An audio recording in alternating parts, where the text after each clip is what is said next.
just look at how beautiful nature is.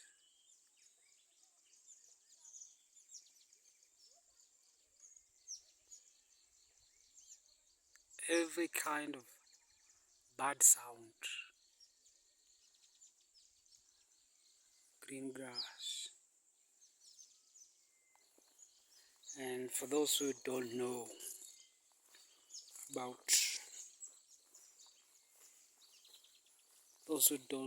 how arrowroots grow, these are arrowroots. This one, look, that's a very wide leaf. It grows in swampy areas.